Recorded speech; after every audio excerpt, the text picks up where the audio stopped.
আমরা গত ক্লাসে যে পর্যন্ত পড়িয়েছিলাম যে দুটি ভিন্ন অ্যানিমেল থেকে জাইগোট তৈরি হচ্ছে। এই জাইগোট সেক্সুয়াল রিপ্রোডাকশন অর্থাৎ যৌনক্রিয়ার মাধ্যমে মিলিত হচ্ছে একটা সিঙ্গেল হ্যাপ্লয়েড, দুটা ভিন্ন হ্যাপ্লয়েড সেল থেকে একটা ডিপ্লয়েড জাইগোট তৈরি হচ্ছে। এখন এই জাইগোটটা কিভাবে ডেভেলপ করবে আমরা সে জিনিস সে পর্যায়গুলি স্টাডি করব। এর পরবর্তী ধাপই হচ্ছে ক্লিভেজ। ক্লিভেজের মধ্যে আমরা এই সাবচ্যাপ্টারে পড়ব early embryonic events. Early embryonic events এর মধ্যে কি আছে? Formation of zygote, cleavage, morula, blastula, hatching and bilaminar embryo. অর্থাৎ ক্লিভেজ পর্যায়ের শেষ দিকে গিয়ে এই চ্যাপ্টারে বাইলেমিনার এমব্রায়ো মানে দুই লেয়ারের এমব্রায়ো তৈরি হবে। কিন্তু তার আগের ধাপগুলো কি? জাইগোট হবে, ক্লিভেজ, মুরুলা, ব্লাস্টুলা, এরপরে হচ্ছে ফাইনালি হ্যাচিং হবে। হ্যাচিং নামে একটা ছোট টার্ম আছে। এরপরে বাইলেমিনার এমব্রায়ো হবে। আমি তোমাদের এই ফিগারটা দিয়ে একটু বোঝানোর চেষ্টা করেছি একটা জাইগোট কিভাবে সেলগুলি মাইটোটিক ডিফারেন্সিয়েশনের মাধ্যমে ব্লাস্টোসিল হচ্ছে এবং আলটিমেটলি বাইলেমিনার এমব্রায়ো হবে। বরাবরের মতো আমি তোমাদের এই ক্লাসটা কন্ডাক্ট করব। আচ্ছা, তার আগে আমি ছোট্ট একটু সময় নিতে চাই। আমাদের গত ক্লাসে একটা কোশ্চেন ছিল, যে কোশ্চেনের উত্তরটা আমার তাৎক্ষণিকভাবে ক্লিয়ার করা সম্ভব হয়নি আমার জ্ঞানের সীমাবদ্ধতার কারণে। তবে কোশ্চেনটা খুব ইন্টারেস্টিং ছিল। সেটা হলো আব্দুল্লাহ জাহাঙ্গীর কোশ্চেন করেছিল যে স্যার এই যে ক্রোমোজোম, বিশেষ করে এক্স ওয়াই ক্রোমোজোম অথবা জেড ডাব্লিউ ক্রোমোজোম, এর মধ্যে ওয়াই ক্রোমোজোমটা বা ডাব্লিউ ক্রোমোজোমটা যেটা মেল হওয়ার জন্য রেসপন্সিবল, সেই ক্রোমোজোমটা কেন ছোট হবে? মনে আছে কোশ্চেনটা? আব্দুল্লাহ জাহাঙ্গীর, এর উত্তরটা হচ্ছে মিলিয়ন মিলিয়ন বছর পূর্বে এই এক্স ওয়াই ক্রোমোজোম দুটা একই রকমের ছিল এবং ওয়াই ক্রোমোজোমটা similar amount of gene carry করত, similar to the X chromosome. Y chromosome X ক্রোমোজোমের সমান পরিমাণে জিন ছিল। কিন্তু কালের বিবর্তনে এই যে মিলিয়নস অফ ইয়ার অথবা টেন্স অফ থাউজেন্ডস অফ ইয়ার এর বিবর্তনে ওয়াই ক্রোমোজোমটা প্রায় 97% অ্যানসেস্ট্রাল জিনকে সে লুজ করেছে। 97%, ক্যান ইউ ইমাজিন? তার মানে only 3% জিন রিমেইনিং অ্যানসেস্ট্রাল হিস্ট্রি থেকে যদি আমরা দেখি। কারণ হলো এই ওয়াই ক্রোমোজোমে কিছু ফান্ডামেন্টাল ফ্ল আছে, কিছু প্রবলেম আছে। ফর এক্সাম্পল কয়েকটা ইস্যু। একটা হলো এটা হলো সিঙ্গেল কপি, যেটা তার পিতা থেকে তার সন্তান অর্থাৎ ছেলেদের কাছে যায়, শুধুমাত্র ছেলেদের কাছে। মেজর যে ইস্যু সেটা হচ্ছে Y chromosome can not undergo the genetic recombination. Recombination কি জিনিস তোমাদের অলরেডি বোঝার কথা।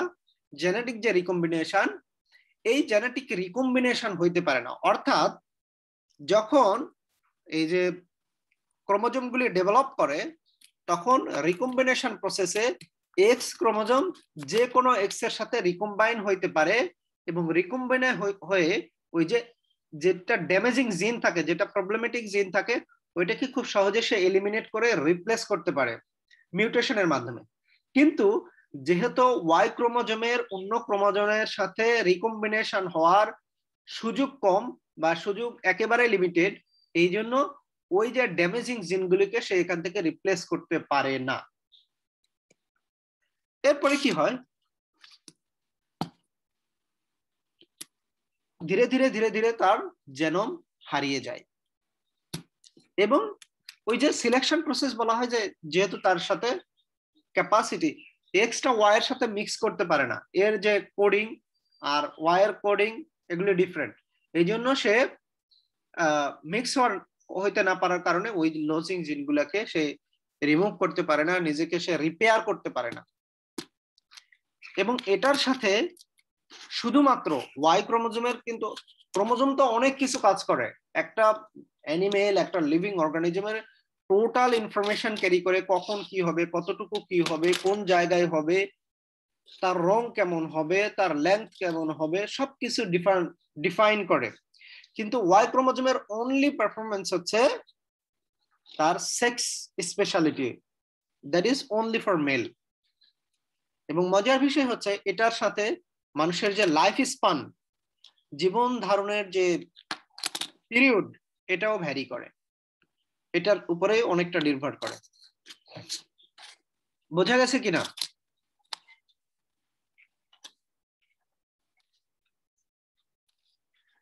আব্দুল্লাহ জাহাঙ্গীর, জি স্যার। বোঝা গেছে? স্যার মোটামুটি। এটা পড়তে হবে, এই যে মাঝখানের একটু যদি পড়ো তাহলে বুঝতে পারবে। মূল কথা হচ্ছে যে ওয়াই ক্রোমোজোম কম্বিনেশন অন্যের সাথে মিক্সিং করার প্রবাবিলিটি কম। এই জন্য যখন ডিএনএ তৈরি হয়, এই ডিএনএ তৈরির সময়ে, জেনেটিক ম্যাটেরিয়ালস তৈরির সময়ে তাদের অন্যের সাথে মিক্সিং করে তার যে প্রবলেমেটিক জিন, ড্যামেজিং জিন, সেগুলোকে রিমুভ করতে পারে না। ঠিক আছে, পড়ো, এটা ভালো করে পড়ো, দেখো। বাকিরা সবাই, শুধু এটা আব্দুল্লাহ জাহাঙ্গীরের জন্য না, কিন্তু সবাই এটা ভালো করে দেখো। খুবই সুন্দর একটা কোশ্চেন, এই জন্য আমি নিজেও চেষ্টা করেছি একটু স্টাডি করার। পড়ো, যদি আবারও ক্লিয়ার না হয় জিজ্ঞেস করো। আচ্ছা, আমরা আমাদের মূল যে ক্লাস আজকের, সেটাতে ফিরে আসি। ক্লিভেজ, ফার্টিলাইজেশনে ইমিডিয়েটলি পড়াই হবে ক্লিভেজ। ক্লিভেজটা কি? ক্লিভেজ হলো যে একটা ফার্টিলাইজড ওসাইট আছে, ফার্টিলাইজেশন হলো, এরপরে ফার্টিলাইজড ওসাইট, এটা ডায়ামিটার কেমন, 80 to 120 micrometer, one of the largest cells. কারণ হলো মোস্ট অফ দ্য সেলস কত থাকে, 10 to 100 মাইক্রোমিটার, whereas এই যে ফার্টিলাইজড ওভা বা ওসাইট, এটার ডায়ামিটার হলো 80 to 120 মাইক্রোমিটার, মানে অনেক বড়। কারণ হলো এটার অনেক সাইটোপ্লাজম থাকে। এটা এই সিরিজ অফ মাইটোটিক ডিভিশন হবে, এটাকেই বলছে series of mitotic division is called cleavage. এটাকে সেগমেন্টেশনও বলা হয়। তোমরা যদি ডান পাশের ছবিটা দেখো, দেখবে যে একটা থেকে দুইটা হয়ে গেছে, দুইটা থেকে চারটা হয়েছে, চারটা থেকে আটটা হয়েছে, আটটা থেকে 16টা হয়েছে, এগুলো হচ্ছে ক্লিভেজ, উপরের চারটা ধাপ। এখন সেগমেন্টেশন বলা হয় এজন্যই যে সেলগুলি যত ডিভাইডেড হবে তত মানে সাইজে ছোট হয়ে যায়, এই জন্য এটাকে ক্লিভেজ মানে সেগমেন্টেশনও বলা হয়। As cleavage proceeds, division of the cytoplasm follows. Nuclear division and two daughter cells produced are referred as blastomere. এই যে দুইটা ডটার সেল তৈরি হলো, এগুলাকে বলা হয় এক একটা ব্লাস্টোমেয়ার।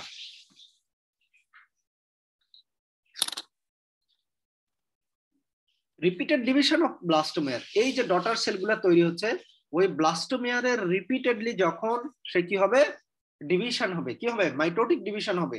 এই mitotic division of those blastomere is called morula, যেটা হচ্ছে একটা স্পেয়ার অফ সেল। নিচের দিকে দেখো, একদম পঞ্চম নাম্বার, এটা হলো মরুলা দশা। মরুলা দশা কারণ সিরিজ অফ মাইটোটিক ডিভিশনের মাধ্যমে একটা স্ফিয়ার, একটা গোলক, একটা সেলের গোলক তৈরি করেছে। আচ্ছা, এরপরে কি হয়, after several segmental division the zygote looks like a solid ball of cell within the zona pellucida. এটা সবই কিন্তু হচ্ছে কিসের ভিতরে, জোনা পেলোসিডার ভিতরে। এবং এটা অলমোস্ট 16 to 64, 16 থেকে 64টা সেলের একটা compact combination. When a morula leaves the uterine tube, morula কি করবে, এই ঘটনাগুলি কি হচ্ছে, অ্যাম্পুলা ইসথমাস জাংশনে কি হয়েছিল, ফার্টিলাইজেশন হয়েছিল, এরপরে সে ইউটেরাইন টিউবটা লিভ করবে and enters into the uterus. ইউটেরাসের কোন জায়গায় আসবে,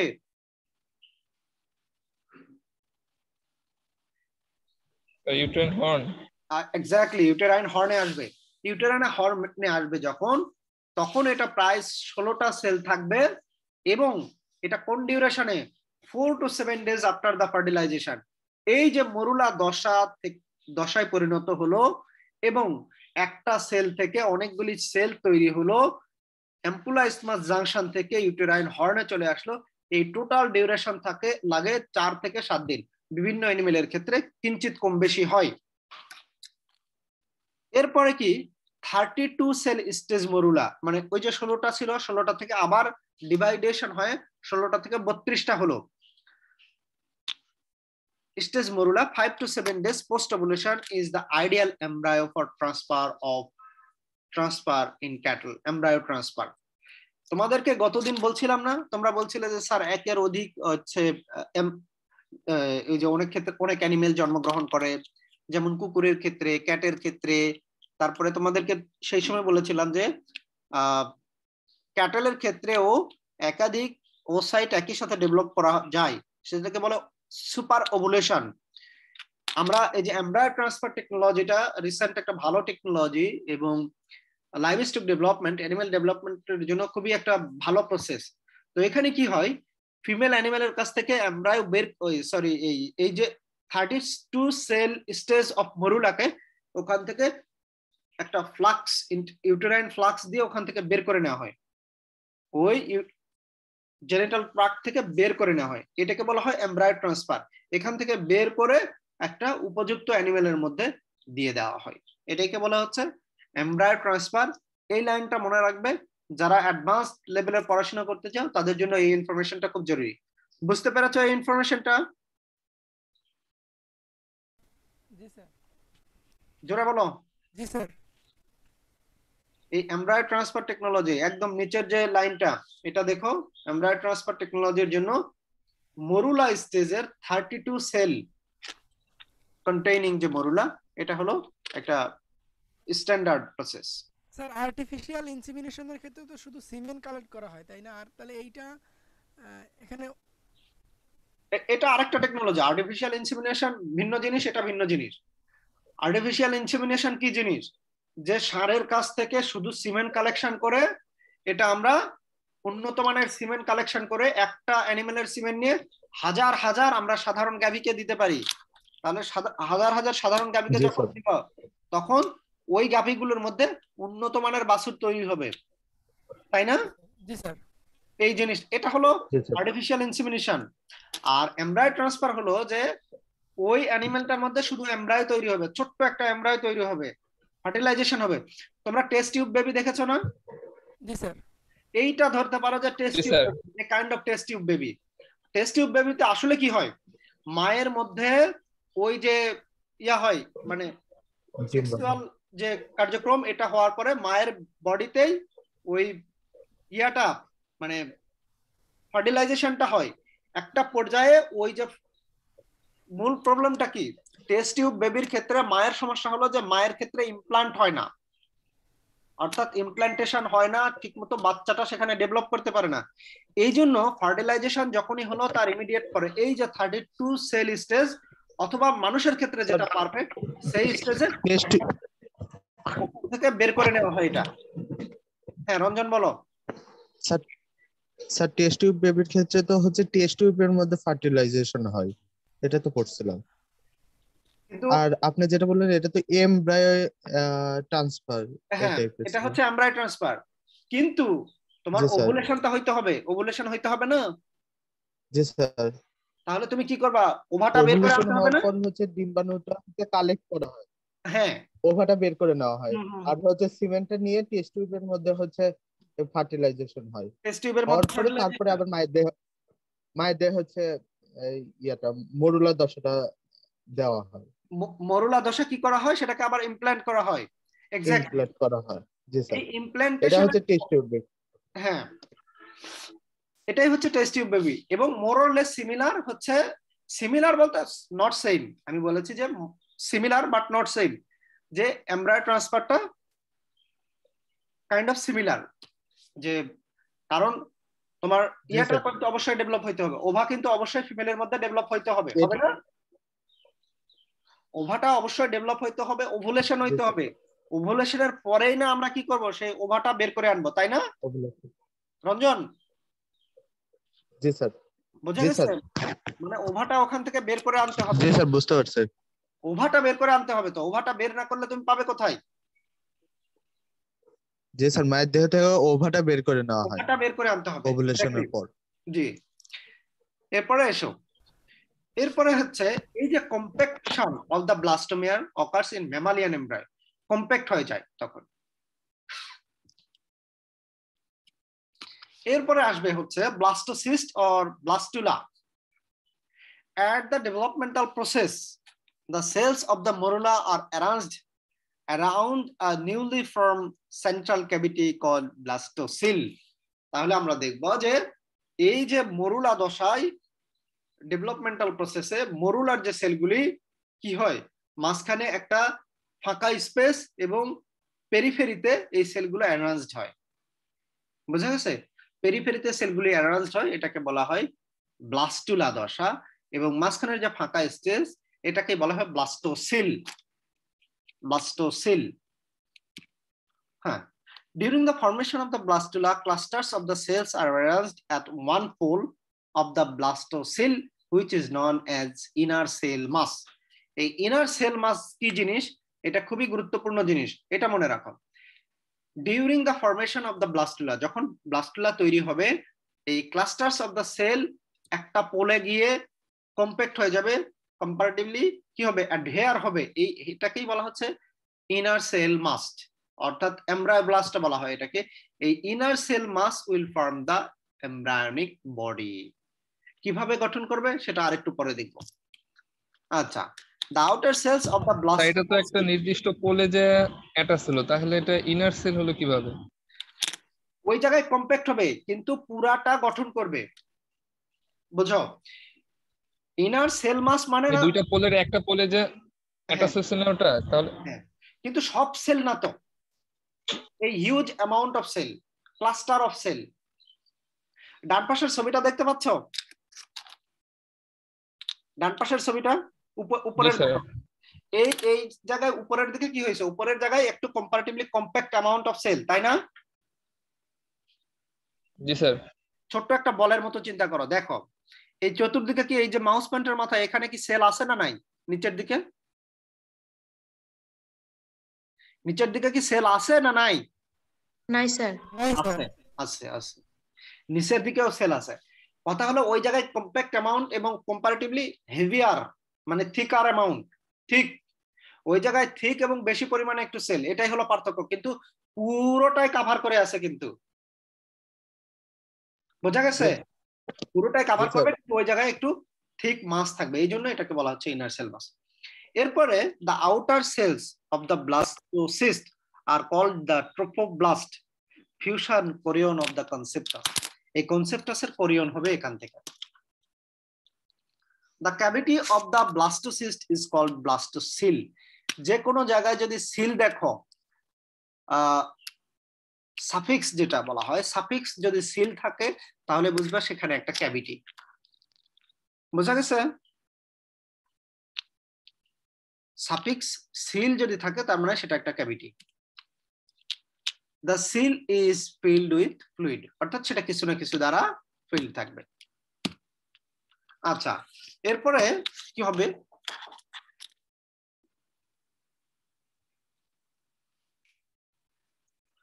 এরপরে gradually the fluid increased in the blastocele, which create enormous pressure in the trophoblast cell.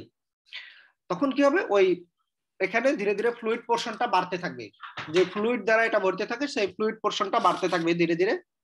Eventually zona পেলিসুডা rupture, জোনা পেলিসুডা যে উপরে ছিল এটা রাপচার হয়ে যাবে and degrades, then blastocysts become free flying embryo, এবং এই যে জোনা পেলিসুডা ছিঁড়ে গিয়ে নষ্ট হয়ে এই ব্লাস্টোসিস্টটা বের হয়ে আসলো, this is called the hatching.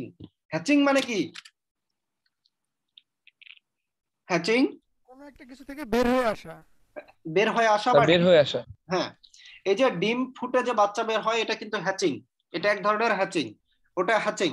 তার মানে কি, এই যে জোনা পেলিসিডার ভিতরে যে এত ঘটনা ঘটছিল, এই যে ফার্টিলাইজড ওভাটা কি হলো 2 সেল 4 সেল 8 সেল 16 সেল, এগুলো যে ডেভেলপমেন্ট হচ্ছিল এটা সবই জোনা পেলিসিডার ভিতরে, যেটা কি করেছিল পলিস্পার্মিকে প্রিভেন্ট করার জন্য একটা শক্ত লেয়ার গঠন করেছিল।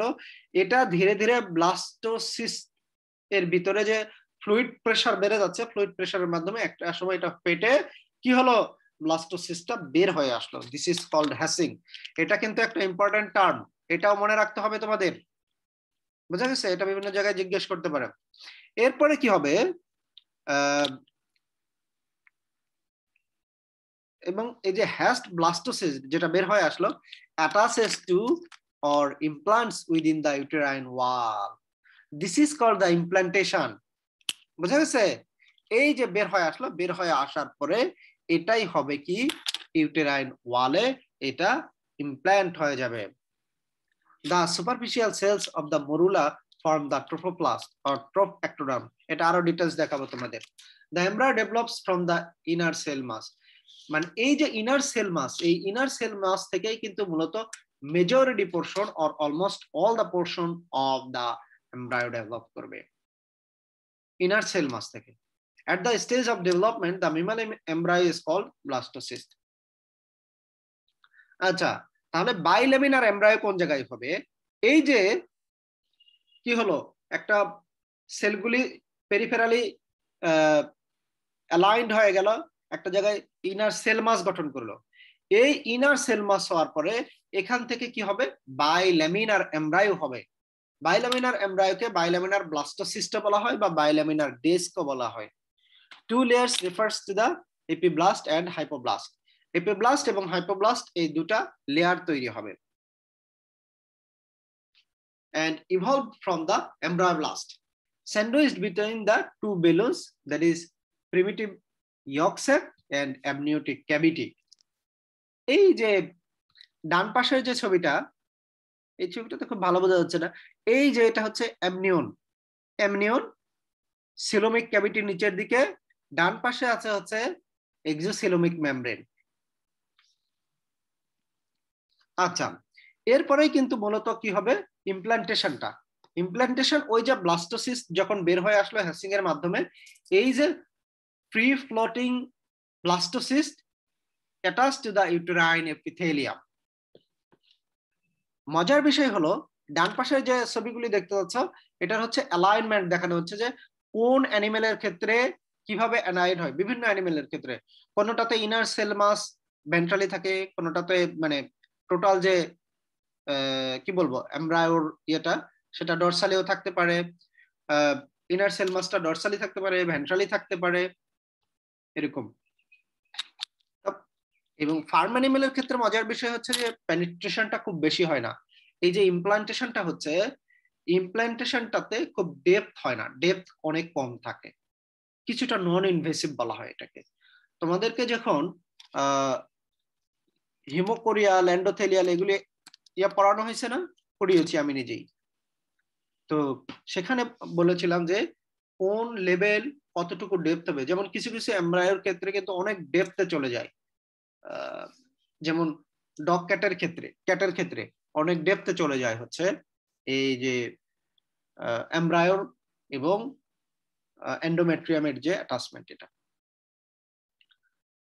এবং এই যে কোন সময়ে হয়, কাউয়ের ক্ষেত্রে अराउंड 35 ডেজ, সয়ের ক্ষেত্রে 11 ডেজ এবং মেয়ারের ক্ষেত্রে 55 ডেজ। সামারিটা মোটামুটি যা বলছিলাম যে এই যে ডান পাশের যে ছবিটা এটা হচ্ছে হ্যাচিং। এই ছবিটা দেখতে পাচ্ছ, জি স্যার, এই ছবিটা দেখো, এটা জাস্ট একটা স্কিমেটিক ডায়াগ্রামের মাধ্যমে তোমাদেরকে দেখানোর চেষ্টা করা হয়েছে যে কিভাবে হ্যাচিংটা হয়।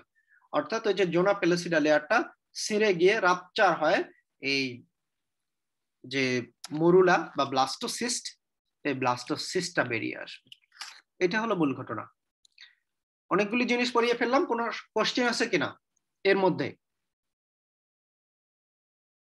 আজকে যেটুকু পড়লাম ক্লিভেজ, এরপরে মরুলা, ব্লাস্টোসিস্ট, তারপরে হ্যাচিং, ইমপ্লান্টেশন, এর মধ্যে কোনো কোশ্চেন আছে কিনা? স্যার সুপার ওভুলেশন নিয়ে একটা কোশ্চেন ছিল স্যার। হ্যাঁ বলো। স্যার ওইখানে সুপার ওভুলেশনের ক্ষেত্রে অন্য একটা অ্যানিমেলের যে সুপার ওভুলেশন করানোর জন্য ওইখানে যে মানে ইয়েটা দেওয়া হবে স্যার, ওই ওই ক্ষেত্রে কি মানে অলরেডি ম্যাটিং এর মাধ্যমে মানে ফার্টিলাইজড হইতেছে এরকম একটা অ্যানিমেলের ক্ষেত্রে কি সুপার ওভুলেশন ঘটানো হবে? না, এটা হরমোন দিয়ে তার হচ্ছে আগে ওসাইট গুলি ডেভেলপ করানো হয় হরমোন দিয়ে।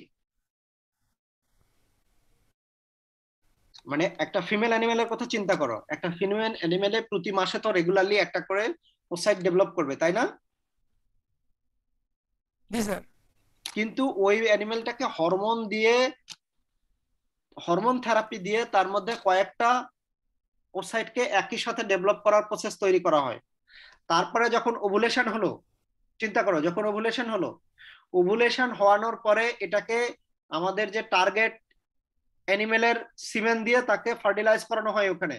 এটা ন্যাচারাল হইতে পারে, আবার যদি আমরা আর্টিফিশিয়াল ইনসেমিনেশন করতে পারি সেটাও হইতে পারে।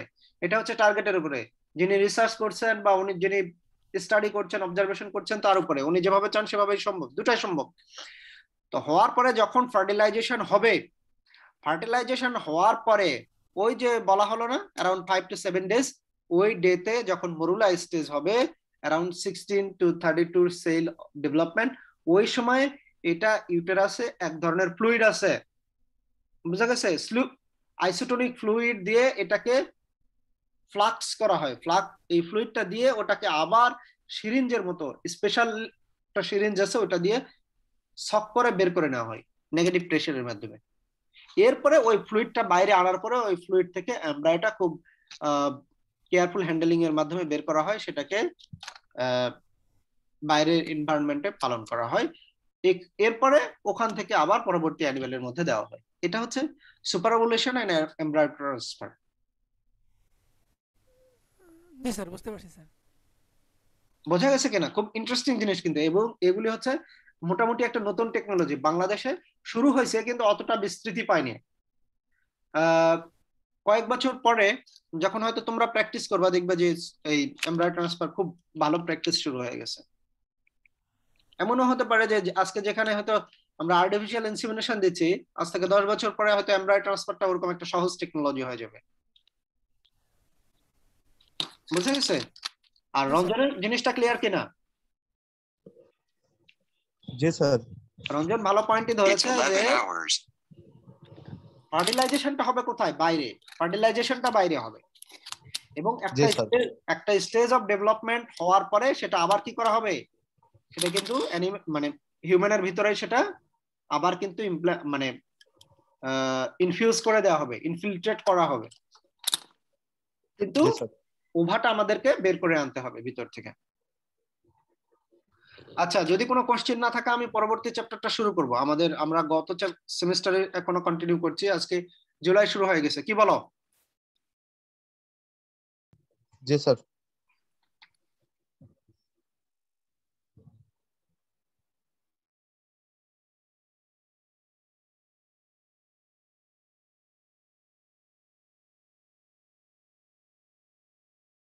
আচ্ছা,